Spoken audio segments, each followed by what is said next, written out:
Welcome, welcome, welcome, welcome. Hi. Dear Yuri, welcome to the House of Trust live stream. Today, we're going to talk about many different things that I'm excited to talk with you. Before we start, a brief introduction for the ones who don't know you yet.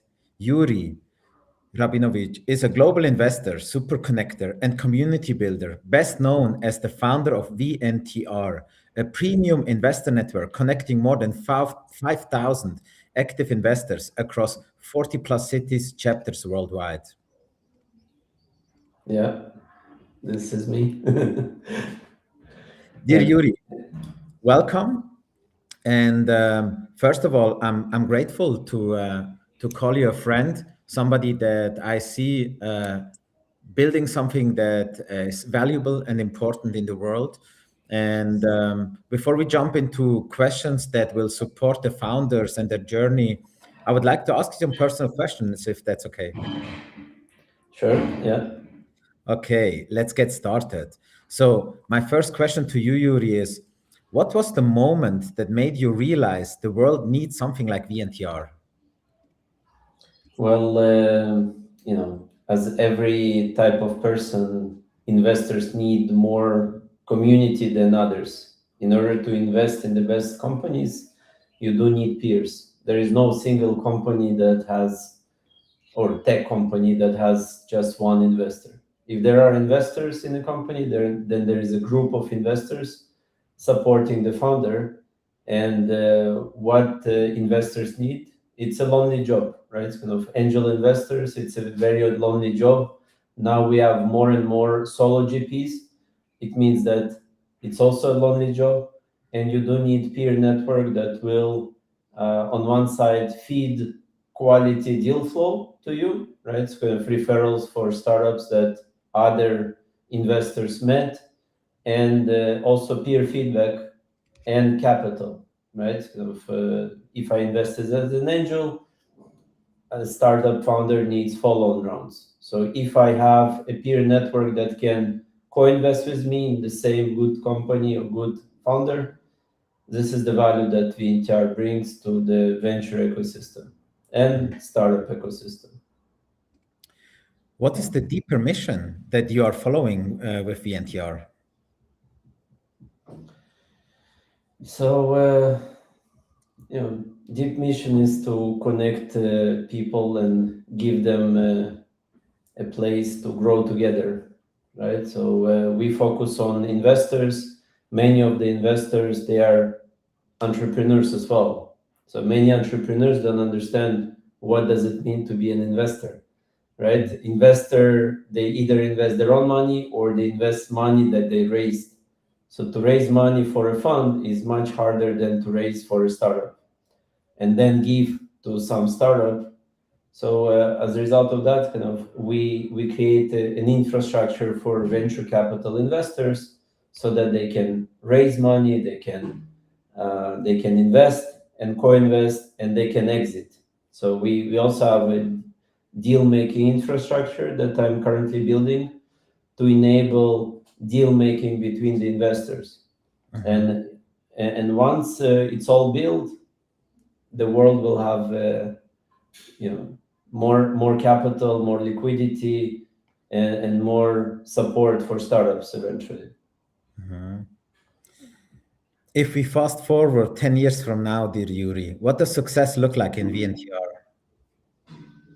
Well, in 10 years, we'll be in every capital of the world, every hub. You'll have a vast community of investors that collaborate. They're interconnected. And the ambition is to create world largest investor community and infrastructure for venture capital and beyond. And we are also building private capital infrastructure and additional community focused on private capital. But in 10 years, I would like to have about 100,000 investors and more collaborating within our network.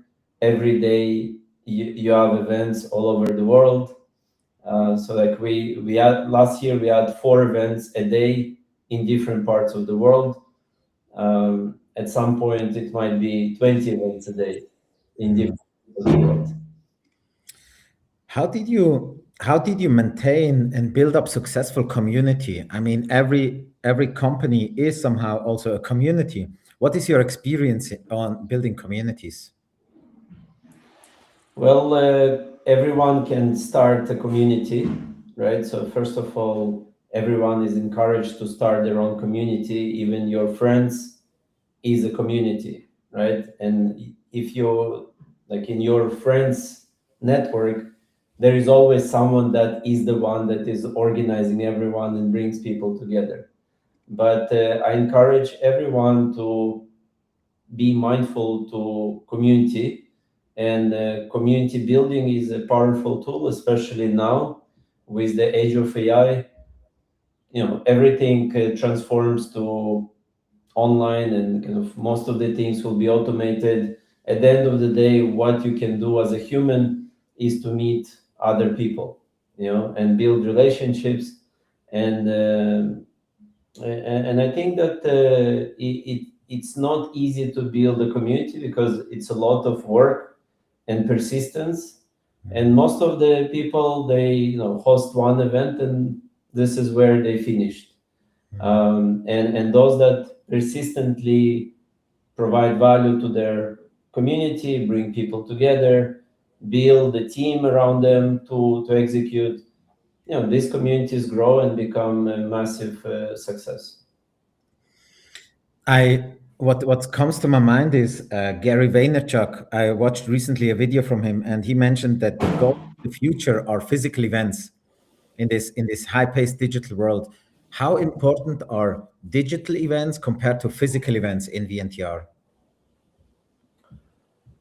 Because we are a global community, the online part is quite important, and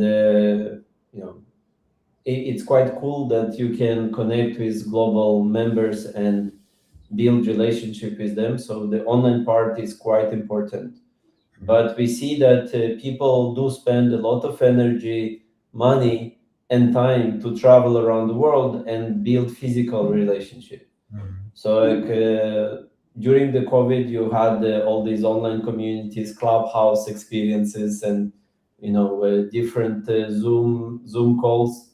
Nowadays, it's mostly one-on-one, but we do have a format which we call speed networking, and our global members enter and we orchestrate short meetings, like 7-minute meetings one-on-one, and we switch, and people get to meet five to eight people within 1 hour, 1.5 hour of speed networking. We do roundtable online sessions. We host conferences online. In May, we hosted 60 female investors, women in VC online conference. Last year, we hosted online conference around the LPs, family offices, and fund of funds. It's kind of in order to provide global access and global experience, online is still important. And in offline, we also host various formats from 10 people lunch that I just hosted today at our clubhouse in Lisbon, to 300 people conferences, and 100 people unconferences, which we call VNTR forums. So yeah, like different formats provide different value, and at the end of the day, we facilitate relationship building between members, and then they take it further. May I ask you, Yuri, what decisions allowed VNTR to scale globally without losing quality? So scaling globally is my kind of ambition since 2011. I built another community called StartupMonthly Accelerator. So we were operating across multiple continents. We built StartupSocials. We hosted events in 35 cities. We built VERITAMO that was present in 50 countries. I built GrowthMarketingConf that was present in San Francisco, New York, Miami, Sao Paulo, and London. it's kind of it's not new community, and it's not first time I'm building global network. So for me, it's always kind of the desire is to connect global network and provide interconnectivity between markets. And in venture, it's even more important because companies and portfolio companies, they need to expand and scale. And you raise money in Switzerland, and then what? You want to enter France, you don't have that network. And if you have investors from France invested in you, they open up a new network. You want to expand to UK, it will be great to have a peer network of investors in UK that will join that startup and open market. So in a way, kind of we can be an accelerator for companies to expand globally and access markets or cities, and who can be better accelerator than investors. Another quality that investors have, they're quite well connected, or they have good networks because they were serial entrepreneurs, exited founders, or professional VCs that build network over the years. And as a result of that, it's very powerful to have a network of investors as a go-to market, as capital source, and distribution. And this is why kind of VNTR is so valuable to investors and entrepreneurs that can leverage what we are building. Thank you so much. Coming from the investor's perspective and to get value for founders, what is the biggest mistake founders make when approaching investor communities? They think that I just come and pitch and I raise money, right? It's kind of it doesn't work. And what is important is proper follow-up and relationship building, and generating trust over time, right? Like we do invite some entrepreneurs to present in our events, and sometimes it's a room of 300 investors during the Global Investor Summit, or a room of 50 investors during our forums or chapter events. And we, in a way, you have access to people that can give you money. It doesn't mean that they all qualified or interested in what you do, but sometimes by staying in touch, right? Even if you exchange 10 contacts or 20 contacts, or you went to Davos and you over the week you met 100 investors. What is important is to stay in touch, update them. Hey, I made some progress. Hey, I'm expanding to new market. And even some investor that wasn't interested in what you're doing, they may invest in you because you're persistent, you're driven, you're showing that hey, you care, and you're pushing forward. And then they will say, they may come 3 years later, hey, I love how you progressed, I love what you're doing, and initially I didn't like it, but because your perseverance and your persistence, I want to support you, right? So some people think that, hey, we just met and they can get funded. It doesn't work. So true. What comes to my mind are two things. On one side, I believe in the law of big numbers, that if you meet hundreds of people, let's say you meet 100 people at one event, with 1, 2 people, you click on a deeper level. And so you meet 50, 60, 100 people, and with just 1 or 2 people, you really click as humans. And this is where I personally put energy in, where I say, okay, wow, the energy doesn't lie. This is the type of people I want to collaborate with, have a relationship with, and this is where I put energy in.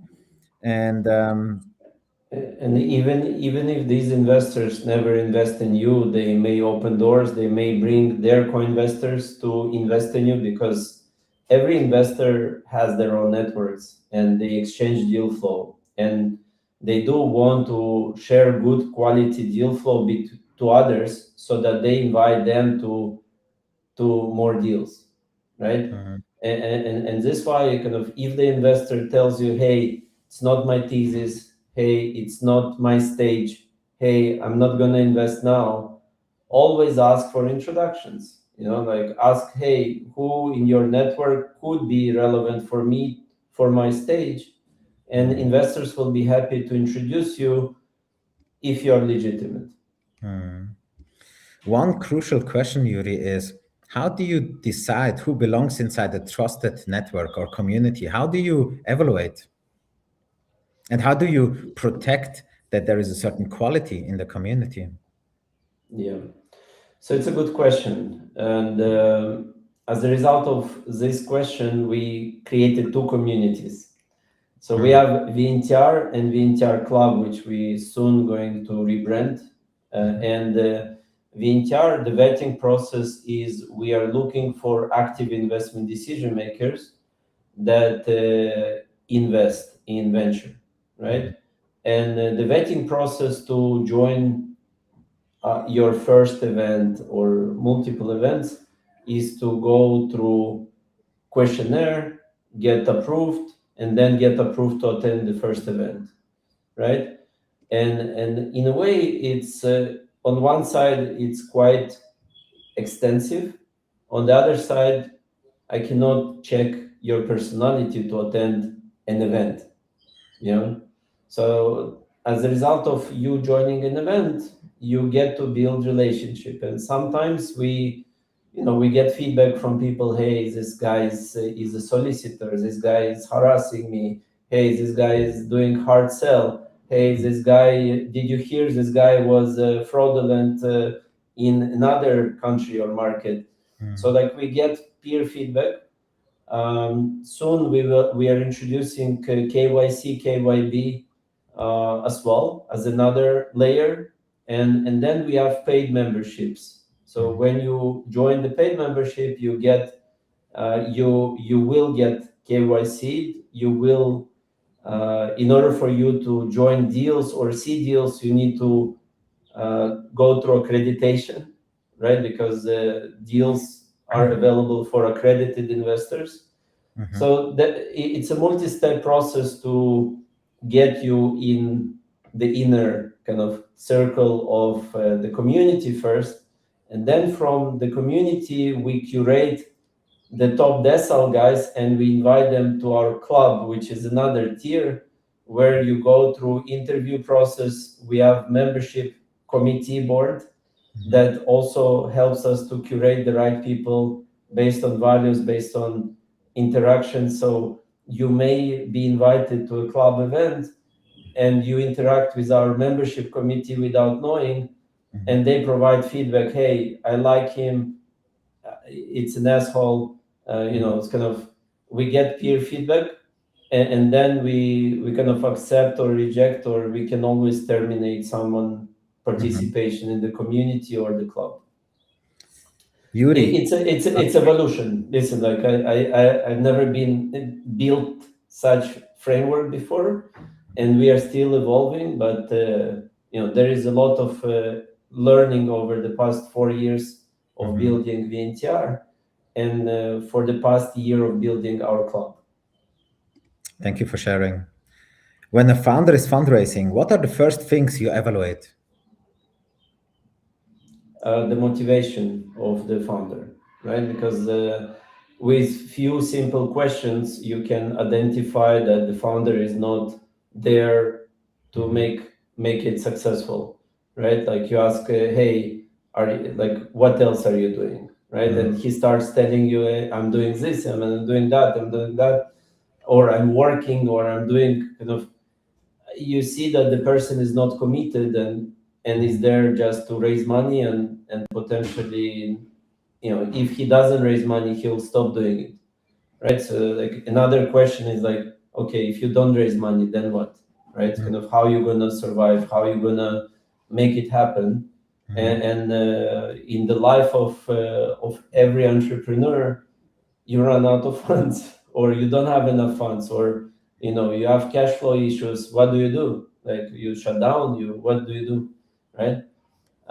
So this kind of the motivation and the commitment of the founder is very important. And various challenging moments go through, and there is the founder and there are co-founders, or there are co-founders, but there is one co-founder that is the most committed one. So kind of what happens if other co-founders leave? Will he continue, right? Because you have all these cases where there were four co-founders and there is one running the business eventually and exits, right? So you do need to see within the co-founding team who is the most committed and why others are relevant there, because like there are always someone just rides the train because they got invited or they kind of have an opportunity to piggyback, but they're not really needed there. So like I had past experiences when we invested in some founders or I built companies. Sometimes it's easier just to be yourself, even solo founder, because others are not committed as you are, and you need to share with them half of your company or third of your company, and they're not committed enough. So it's very important to see how committed all the other co-founders to succeed in building a business. It doesn't matter even what is the idea, because like oftentimes you see that the idea is not working, or the business model doesn't work. So you do need to pivot. So it's very important for the founding team also to adapt, right? Because like, okay, the idea doesn't work or the business model doesn't work, then what? It doesn't mean that you need to shut down your company. You just need to adapt and build find another idea. Or we have use cases where founders returned 5 million to us, to all the investors, just because they couldn't find the market fit and they got burnt out. So like, if you have 5 million in your bank, why don't you try something else? It's kind of but there are cases that people burnt out and cannot keep going. Yuri, talking from our own experience, and every founder can relate. There are always ups and downs, moments of pressure and stress, financial pressure where you need a bridge financing, and yeah, you have to overcome a certain hurdle to be able to make the next step. And yeah, just last night I was watching again one of these famous videos of Elon Musk and the immense pressure that he was on while building SpaceX and Tesla, and investing all his money and renting, borrowing money and sleeping on the couch. What would be your advice for founders who are facing challenging moments to overcome them? Well, again, community is the power as well, right? It's kind of if you have people that are there to support you and trust you, and they can support you mentally, they can support you with their network, they can support you financially. I was facing various issues, cash flow issues, and certain underfunding, etc. So having strong people that see you as a trusted person, they will support you. Sometimes like you see investors investing in failed founders, right? And again, because like they don't want to miss the next idea when you're gonna succeed, because it's a learning journey, and it doesn't mean that your current venture is the one that will be successful. But if you're a builder and you're committed and kind of you want to succeed, investors or your peers will support you. They will give you bridge financing as long as they see that you're authentic, right? Or you need a little bit of push to get there. Oftentimes, like even myself, like I failed because I didn't push long enough. Sometimes you do need to stop because you're like pushing to a wall and you do need to stop. But sometimes you just didn't push enough. So true. Yuri, what is an immediate what immediately raises a red flag from a founder that you get to know? What is something that you immediately say, ah, okay, red flag? As I told you, not committed. It's kind of not committed enough. Another red flag, especially now, you ask, they're saying, this is the team, we are building a product, and we're gonna launch in 3 months, 6 months. Like nowadays, you can launch a product in 3 days. Like working, operating MVP in 3 days by yourself, without any team, without designer, without anyone. You can build, vibe code the product, right? And this is kind of if someone cannot show any product in a meeting, it means that they're not committed. They're just there to raise money, and maybe they will do something. So this is like a red flag right now. If you don't have MVP, you don't have even like alpha, beta customers, it's a red flag. Like run away. This is the wrong person. Yuri, what advice would you give founders raising capital today? Build a product without capital. It's kind of again, it's so cheap to build now. Like a few years ago, it was cheap, but you needed kind of some capital, seed capital. Nowadays, seed capital is not needed. It's kind of you can build a product by yourself or with a team within weeks. So even if you're working somewhere, you can test drive ideas without any capital. And the only reason for you to raise a capital right now is distribution, marketing, and get customer attention, and build a sales team potentially. But even sales team, a lot of agents can do the initial outreach. So in a way, SDRs are not needed even. Maybe like depends on the cost of your product. You may need account executives, but SDRs are probably not needed anymore. You can have SDR agents that do outreach, schedule meetings with account executives, and it costs $20. So in a way, the past 2 years, building a startup transformed drastically, and the challenge is that everyone can build, and then how you differentiate yourself. So in a way, only those that build and have customers, they are those that will get funded, because they know something that others don't. So true. What's the biggest fundraising mistake you see founders repeatedly doing? So again, it is transforming right now. Like if you would ask me 3 years ago, what is it, right?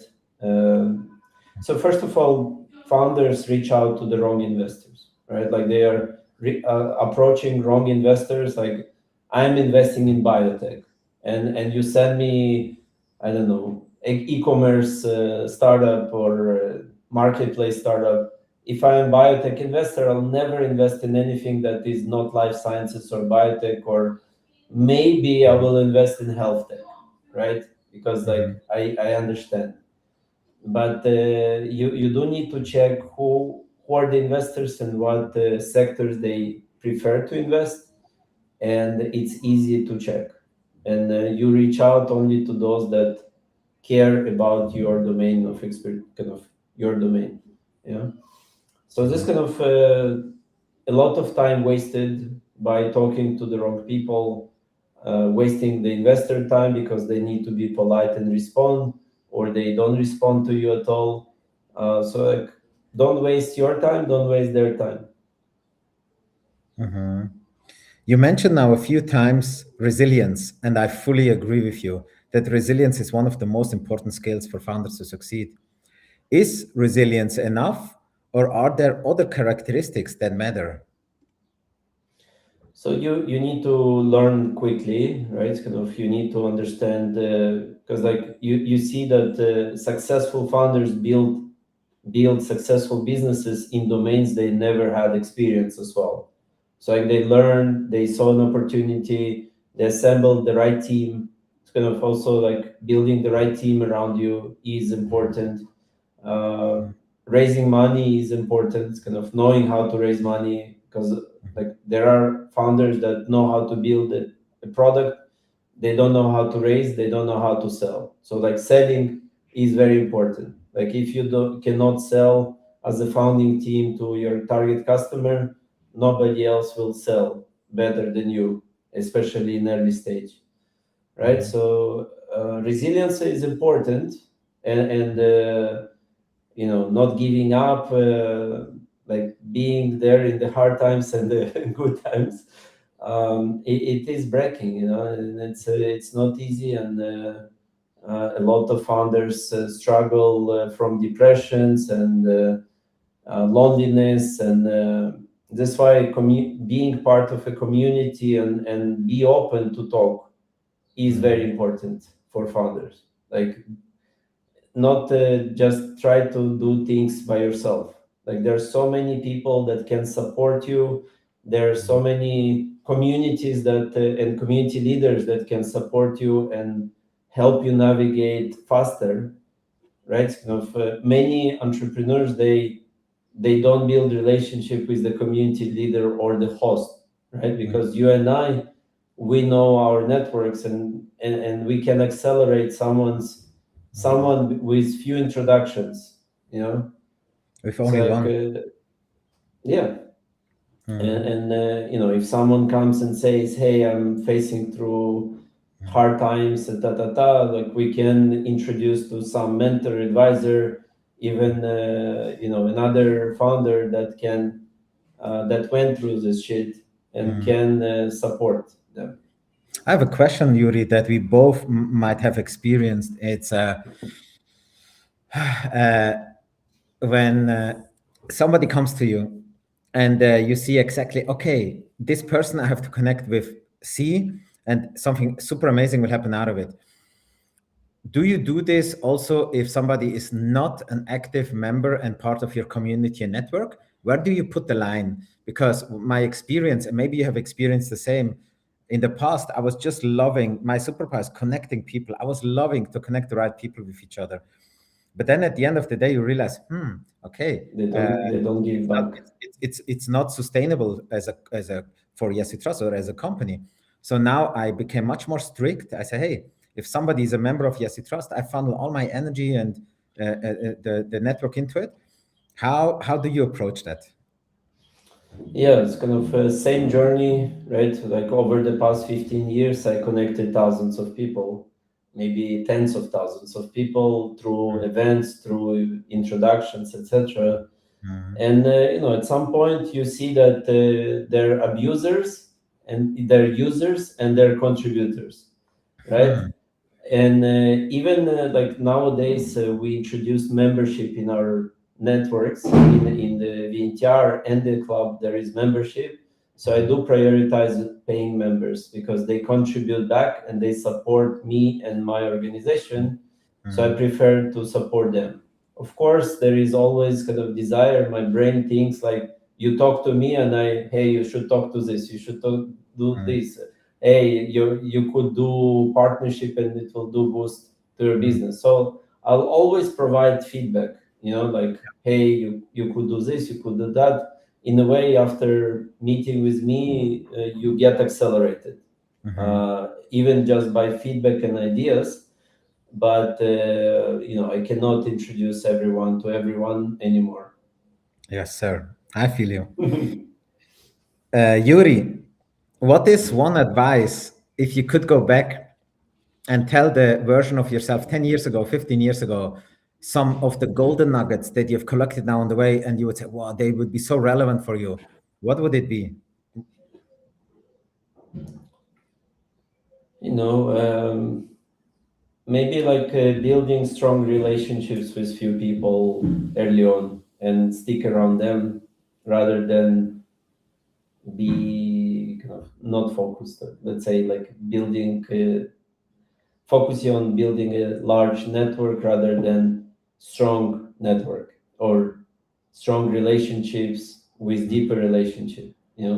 So this could work better early on, right? When I would build other communities, like we built one of the largest startup communities in Silicon Valley. But did I build strong relationships with people? Not necessarily. I was too busy building the network rather than building relationships myself. So you yourself as well. Like I saw you hosting 1,000 people event in Davos and feeding people rather than building relationships, running around entertaining others, right? So this kind of journey that I could be doing deals and be close to money rather than entertaining people, connecting them. So this kind of, I would say, it could be done better. And also, like at some point, I didn't continue the VC route. I built startups, and it's not an easy one. It's kind of maybe could have done 10 years or 12 years of being an investor, and investor matures like wine. The more you stay, the more you build your network, the more you build reputation, better deal flow comes to you, better deal flow sharing happens. So being an investor and you become an investor for 2-3 years, you cannot be successful. You need to commit for 20 years or more in the space of investing, building the network and building relationships with strong founders and reinvesting in founders, as I mentioned, is important. Resonates a lot, my friend. Resonates a lot. Same experience, and yes. Yeah, but you're doing something for entrepreneurs right now.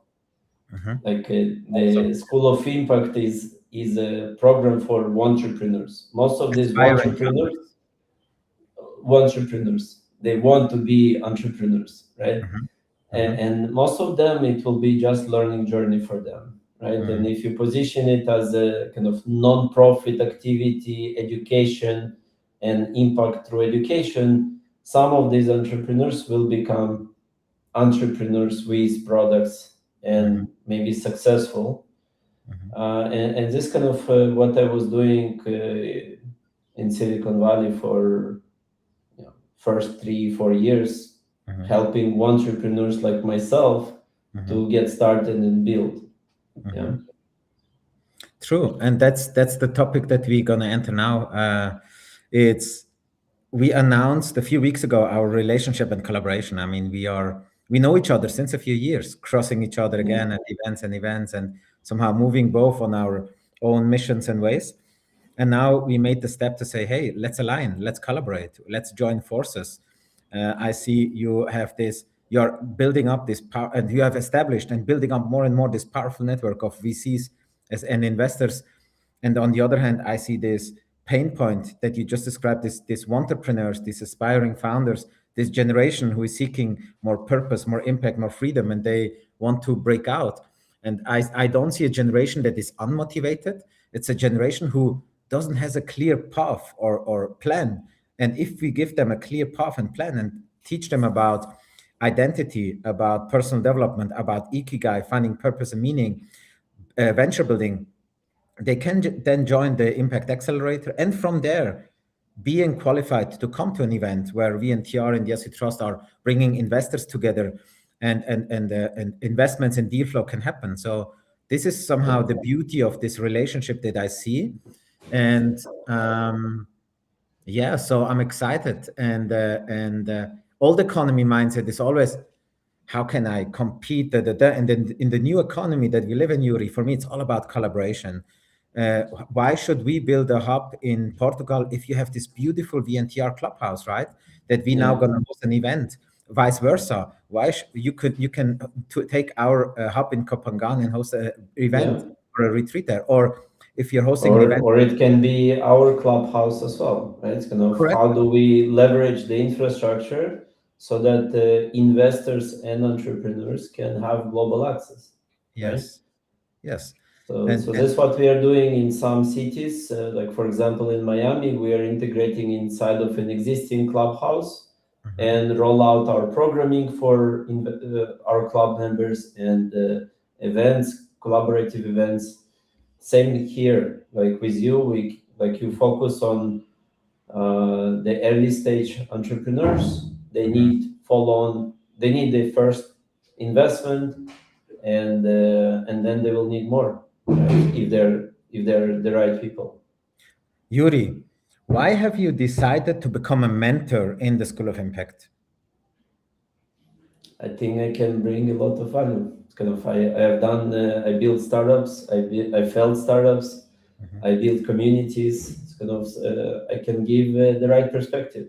Many people after meeting me, they decided I'm not gonna do anything.